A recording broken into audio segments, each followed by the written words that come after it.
જય માતાજી મિત્રો, આજે આપણે આવી ગયા છીએ એક બહુ ખતરનાક ભૂતિયા કહાની સાથે। અને જો તમારી પાસે હોય ભૂતિયા કહાની તો આપણને અંદર જો ઇન્સ્ટાગ્રામની લિંક આપી છે, લિંક ઇન્સ્ટાગ્રામમાં આપણને મોકલજો અને આપણે તમારી કહાની આપણી આ ચેનલ ઉપર રિવીલ કરશું અને તમે કહેશો તો જ આપણે નામ આગળ દઈશું। નામ બદલીને પણ તમારી કહાની શો કરવામાં આવશે।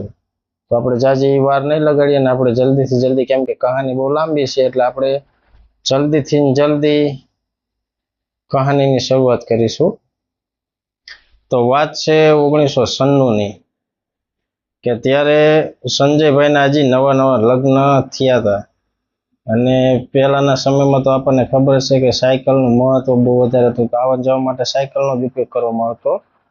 એટલે સંજયભાઈના નવા લગ્ન થયા એટલે થોડોક ટાઈમ એમને જે ભાગમાં તરીકે 50%ના ભાગમાં વાડી રાખતા તે, કે ગમે એનું ખેતર હોય એમાં 50% ભાગમાં તે લોકો કામ બધું કરતા અને 50% ખેતર માલિકનું અને 50% આમનું, એ રીતનું એ કામ કરતા। અને સંજયભાઈ અને તેમના પપ્પા મહાવીરભાઈ બંને આ જ એમનું કામ અને તે કરતા। પછી સંજયભાઈના લગ્ન કરવામાં આવ્યા એટલે સંજયભાઈને પપ્પાએ થોડાક દિવસ તો કાંઈ ન કીધું, પછી 4-5 દિવસ પછી કીધું કે બેટા સંજય, હવે આપણે કામ ઉપર જવું જોઈએ અને વાડીની દેખરેખ પણ રાખવી જોઈએ, તો તું જા આજ રાત્રિના સમયે તું, અને જેથી કરીને કોઈ ખેડૂતને આપણને કંઈ કહેવાનું ન થાય, એટલે આપણે વાડીએ જવું જ પડે।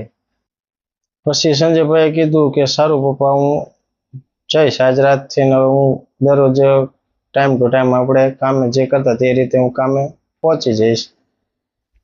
પછી સંજયભાઈ વાડી જવા માટે નીકળ્યા એટલે એમના 4-5 દોસ્તો મળી ગયા અને કીધું કે એલા ત્યાં તો લગ્ન બગન કરી લીધા બધું, તારે તો બધું કામ નીકળી ગયું, તું ફ્રી થઈ ગયો, તો ચાલ હવે આપણે કંઈક પાર્ટી તો કરવી પડે ને।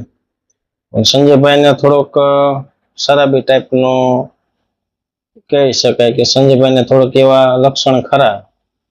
પછી બધા મિત્રોએ મળીને કીધું કે સારું, અત્યારે હું ખેતર બાજુ જાઉં છું, આપણે વાડીએ જે પાર્ટી રાખશું।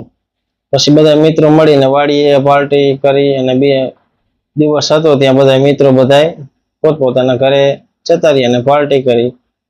અને સંજયભાઈ પણ થોડુંક એક્સ્ટ્રા, એટલે કે વધારે નશો થઈ ગયો હતો।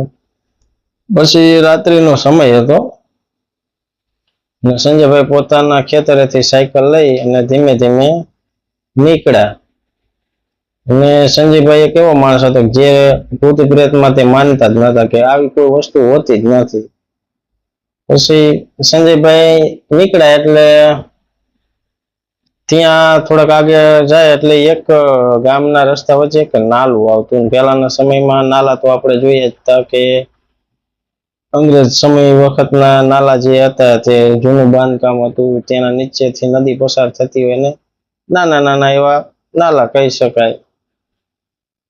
તો ધીમે ધીમે સંજયભાઈ તે તરફ હાલવા માંડ્યા અને જેવું નાલું આવ્યું એટલે સંજયભાઈની સાયકલ તેમના કંટ્રોલમાં રહેવા લાગીને એટલે સંજયભાઈને થયું કે આજે થોડોક નશો વધારે થઈ ગયો છે, તો હવે હું સાયકલ નીચે ઉતરી અને ધીમે ધીમે ત્યાં નાલું એક પસાર કરી લો અને પછી સારો થોડોક સીધો રસ્તો આવે એટલે હું પાછો સાયકલ ઉપર ચડી અને ગામ તરફ જવા લાગીશ। પછી સંજયભાઈ ધીમે ધીમે એ નાલાની બાજુમાં આવી અને તમે સાયકલ બહુ ફગવા લાગી એટલે તે નીચે ઉતરી ગયા અને ધીમે ધીમે તે સાયકલ નીચેથી લઈ અને ચાલવા લાગ્યા। હવે જેવા એ નાલા પાસે પહોંચ્યા એટલે એટલામાં આજુબાજુમાં જંગલ વિસ્તાર જ હતો અને નાલું પણ જંગલ વિસ્તારમાં જ પડતું હતું। સંજયભાઈ નજર કરી તો તેમની બાજુમાં જે એક સડક જેવું પસાર થતું હતું નાલાની બાજુમાંથી, ત્યાં કોઈક સફેદ કપડાની અંદર અને મોટો જબરો લાંબો ઘૂંઘટ તાણેલો એક સ્ત્રી ઊભી હતી। પછી સ્ત્રી ઊભી હતી એટલે સંજયભાઈને થયું કે હું થોડુંક એમને શરમ લાગે કે કોઈક બહાર જવા માટે આવ્યું હોય છે, આજુબાજુથી કોઈ મજૂર લોકો હશે કે ગમે તે હોય, તે ધીમેથી નીચું મોં કરી અને ધીમે ધીમે ચાલવા લાગ્યા। એટલે સંજયભાઈને એવું થયું કે ચાલો હું પસાર થઈ જાઉં જલ્દી, થોડીક એમ